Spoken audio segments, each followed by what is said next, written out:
안녕하세요. K-팝과 J-팝 그리고 음악방송 리뷰를 하고 있는 음악 커뮤니케이터 가츠입니다. 피크타임은 남자 아이돌 팀들이 서바이벌 무대를 해서 시청자들의 투표를 받아 순위를 정하는 방송이고요. 최종 우승자가 3억 원의 상금과 앨범 발매 지원을 받는데 오늘 피크타임 마지막 방송 리뷰예요. 제가 개인적으로 편하게 생각하는 바를 전달하는 리뷰니까 심각하게 받아들이지 마시고 재미로 봐주시길 바라겠습니다. 생방송이라서 같이 MC 멘트가 좀 이상해요. 평소 같으면 편집이 되어 있으니까 뭐 정리돼서 말했을 텐데 이제 그냥 뻔한 얘기를 계속하고 있네. 파이널 무대는 사전에 받았던 온라인 투표 그리고 생방송 중에 온라인 투표와 문자 투표를 합산해서 정한다고 하네요. 잠깐만, 이게 곡의 의미가 좋은 거 맞아? 지금 팀 11시에 곡을 라이언 전님이 프로듀싱 하는데 해외 팀에게 줬던 곡을 뭐 다르게 편곡해서 줬다고 하거든요. 근데 그러면서 말하는 게 11시도 지금 피크타임을 통해서 재데뷔를 하는 느낌이니까 의미를 맞추기 위해서 일부러 기존에 있던 곡을 다시 재편곡해서 살리는 식으로 가져왔다고 말을 했는데 이게 맞아? 그냥 기존에 냈던 곡 편곡해서 가져왔단 소리잖아. 그냥 바빠서 새로 만들기 귀찮아서 있던 곡 가져온 것 같은데 저렇게 포장해? 근데 또 저 멤버는 뭐 곡에 담긴 의미가 너무 좋대. 뭐 이거 대본이겠지만. 근데 어쨌든 뭐 새로 만든 게 아니라 있던 곡 중에서 골라왔으면 좋은 곡으로 골라왔겠죠?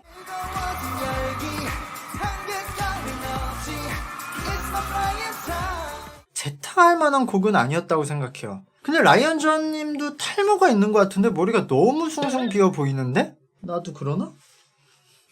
이분이 그 디시하면서 여자 아이돌들을 막 성희롱 단어로 불러서 욕도 많이 먹었는데 어쨌든 이 방송 나와서는 엄청 우시네요. 근데 저는 너무 뻔한 곡이라고 생각이 들어요. 이 곡은 기시감이 너무 강하게 드는 멜로디와 편곡이었다. 그리고 11시에도 그렇게 어울리는 곡은 아니었어요. 용감한 형제 나오셨어요. 제작자들은 욕을 하도 먹으니까 뭐 그 중에서도 욕 많이 먹기로 유명한 분. 근데 5년 만에 처음 같이 밥을 먹는다고 하는데 애들 데뷔하고 나서는 좀 그래도 밥도 좀 사주고 같이 먹고 그랬어야지 한 번은. 이제 방송한다고 하니까 나와서 같이 밥 먹네. 소속사에 뭐 팀도 없는데 몇 개.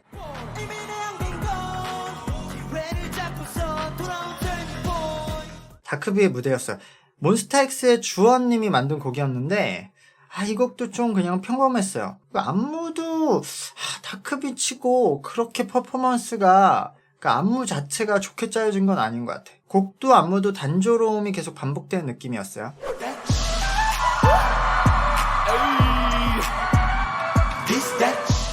이번에는 박재범, 제이팍이 프로듀싱한 곡이네요. 서동현이 같이 프로듀싱을 했는데 박재범님이 이제 아이돌 제작을 한다고 하죠. 이제 곧 데뷔시킨다고 하는데 그래서 제이팍이 내는 아이돌 음악은 어떤 스타일 낼까 그래서 예고편을 보는 느낌으로 집중해서 봤어요. 곡이 나쁘지는 않지만 이것도 너무 뻔한 패턴이에요.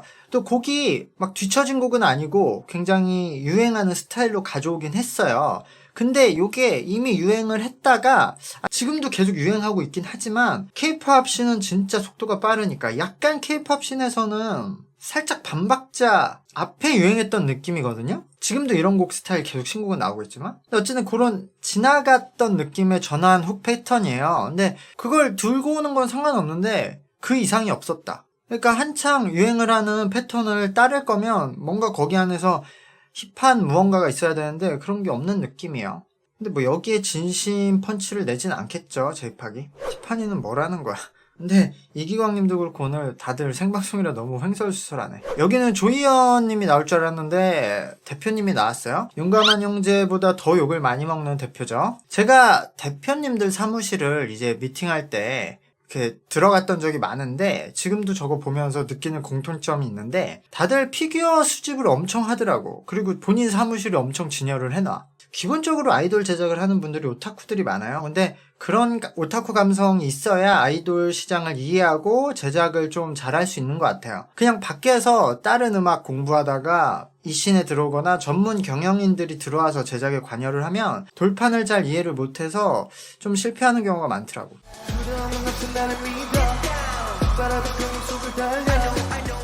이번에는 켄지님의 곡이에요. SM에서 유명한 작곡가로 활동하시고 최근에는 JYP 등 다른 쪽이랑도 일 많이 하시죠. 그 엠믹스 곡도 하셨고 이 173의 무대요. 그래도 이 노래가 제일 요즘 아이돌 노래 같긴 해요. 근데 이것도 타이틀감은 아닌데 그래도 오늘 나온 신곡 중에는 가장 괜찮았던 것 같아요.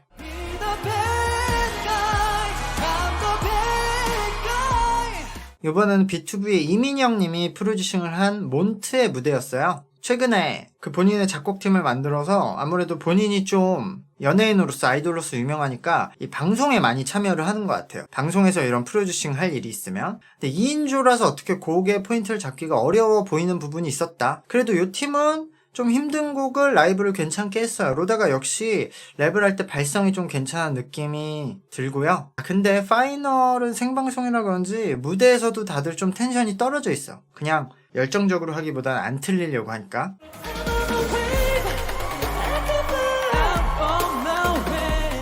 마스크는 그루비룸의 곡이에요. 쇼미더머니에서 프로듀싱하는 팀으로 유명해졌죠. 근데 역시 방송 프로그램이라서 프로듀서진은 굉장히 화려한데 이 팀이 왜 이 노래를 골랐을까? 랩은 뭐 당연히 못한다 쳐도 지금 보컬 파트도 제대로 소화를 못했어요. 곡이 힙합 베이스인 곡에다가 보컬 파트는 그래서 완전 지금 R&B 톤에 맞춰져 있거든요. 멜로디 자체가.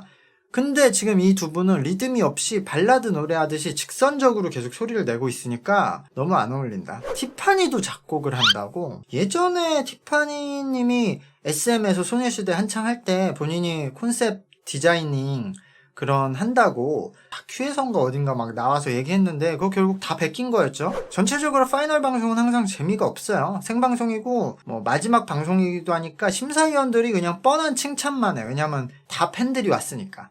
그리고 무대도 생방송이라 보정이 덜 들어가니까 멤버들이 퍼포먼스를 강하게 하지 않으니까. 그러면 순위 발표가 가장 기대되는 건데요. 어차피 11시가 우승이잖아요. 그리고 투표는 한결같았으니까 아마 7시가 준우승을 할 것 같아요. 저도 피크타임 걸그룹 버전을 위해서 시청률이 좀 많이 나오기 위해서 마지막 파이널을 많이 보라고 리뷰는 했지만 어쨌든 우승자가 이미 정해져 있는 느낌의 생방송이라 방송의 텐션이 너무 빠져서 재미가 없네. 6위부터 몬트, BA173, 다크비, 그리고 24시, 마스크, 배너가 되었어요. 이 팀들은 이제 모여서 JTBC가 전국 콘서트도 시킬 거고 이후에 개인 콘서트도 본인들이 하면서 수익은 어느 정도 보장이 될 거예요. 뭐 작은 규모의 500석, 1000석 이런 콘서트들 돌 텐데 거기서 이제 그래도 꽤 많이 수익을 낼 수 있을 거예요. 방송에 대해서 돌아보면 피크타임이 처음에 뭐 1.3% 그렇게 좀 높은 시청률로 시작을 했지만 0.4%로 60% 이상 하락을 했다가 지금 살짝 반등을 했지만 어쨌든 0점대 시청률로 마무리를 했어요. 하지만 비드라마 부분에서 화제성 수치가 10% 정도 점유율을 유지하면서 한때는 보이즈 플래닛을 이기고 1위를 차지하기도 했죠. 근데 마지막에 오면서 지금 뭐 9화 요때부터는 다시 보이즈 플래닛에게 재역전을 당했지만 그래도 소년 판타지는 이기고 2위를 차지하고 있었고요. 이전에도 이런 형식의 방송들은 있었어요. 개인 간의 대결을 하는 아이돌 리부트 프로젝트들이 있었죠. 그리고 이렇게 그냥 기존 팀들로 대결을 하는 엠넷의 킹덤 시리즈도 있었죠. 하지만 피크타임은 그 엠넷의 2개의 킹덤 시리즈에는 나가기 어려운 더 낮은 인지도의 팀들을 모아서 이렇게 큰 규모로 방송을 했다는 점에서 의미가 있다고 생각을 해요. 엠넷도 로드 투 킹덤에는 인지도가 낮은 팀들이 나와서 그 방송은 시청률과 좀 화제성에 애를 먹게 되는데 여기서는 그보다 인지도가 낮은 팀들을 모았는데도 큰 규모의 방송을 만들었으니까요. 그 덕분에 로드 투 킹덤에 나왔던 팀들만큼이나 이 방송에 나와서 지금 상위권을 차지한 팀들은 인지도를 얻을 수 있을 거라고 생각을 해요. 그 전만으로도 JTBC가 의미 있는 기획을 했다. 어차피 엠넷이나 다른 방송사들이 이렇게 화제가 되게 어려운 인지도의 팀들을 데리고 방송을 만들지 않았었을 테니까요. 그래서 이제 공은 이 팀들의 소속사에게 돌아갔거든요. 특히 배너라는 팀이 중요해졌어요. 2위를 한 뭐 마스크나 다크비 등 다른 팀들도 이전보다는 팬들이 늘어났고 앞으로도 주목을 받겠죠. 그리고 소속사에서도 신경을 쓸 텐데요. 근데 이 팀들이 신곡을 냈고 활동을 하면서 지금 기존 아이돌 시장에서 두각을 드러낼 수 있을지는 의문이에요. 저는 뭐 다크비 같은 팀은 궁금하긴 합니다만 근데 배너는 우승팀이라는 마케팅 워드가 생겼고요. 직전까지 뭐 아르바이트 했던 팀이다 이런 스토리도 있잖아요. 거기에다가 지금 아이돌 시장에서 완전 초면이거든요. 다크비나 BA173과 다르게. 그러니까 사람들이 봤을 때 이름을 아예 처음 듣는 팀이 최근까지 아르바이트까지 했던 이력도 있는데 서바이벌에 나가서 우승까지 했다. 그러면 어쨌든 그래? 하고 관심을 가질 만한 포인트는 생겼거든요. 그래서 이 팀이 이제 돌아가서 신곡을 냈을 때 괜찮은 곡을 들고 나오느냐가 중요해졌어요. 그래서 그래 하고 봤을 때 진짜 괜찮네 이렇게 될까. 근데 우려스러운 것은 제가 알기로 이 팀은 사실상 그냥 회사가 없는 걸로 알거든요. 그러니까 거의 지하 아이돌처럼 자기네들이 스스로 활동하는 팀으로 알고 있어요. 그냥 대표님이라고 있는데 그분은 일을 도맡아주는 관리자 역할이고 지하 아이돌도 소속사라고 대표라고는 있어요 다들. 사실상 뭐 의미가 없죠. 그 한 명이 있는 거죠. 그냥 매니저 같은 역할. 그 나머지 다 멤버들이 알아서 하고 있다고 생각해요. 지금 작사 작곡 프로듀싱 안무 창작도 지금 멤버인 곤이 자기 친구들과 함께 해서 한다고 하거든요. 그래서 여기 나와서 이제 콘서트도 하면서 이전보다 돈은 벌 수 있을 거예요. 그래서 돈은 모을 수 있을 텐데 그렇다고 해도 그 돈으로 엄청 좋은 프로듀서를 구하긴 힘들고 돈만으로는 프로듀서를 구하기도 힘들거든요. 지금 잘 나가는 프로듀서들은 그냥 시간이 모자라서 못하거든요. 그래서 인맥이 굉장히 중요한 거거든요. 근데 방송에서 마지막 곡을 라이언 전님이 프로듀싱을 했는데 어쨌든 저 곡은 별로였는데 라이언 전님은 여성팀의 작업보다는 남성팀과의 작업은 결과물의 차이가 좀 왔다 갔다 하는 것 같아. 그 NCT의 영혼 같은 곡도 하셨지만 평범한 곡들도 굉장히 많았어요. 남자 곡들은.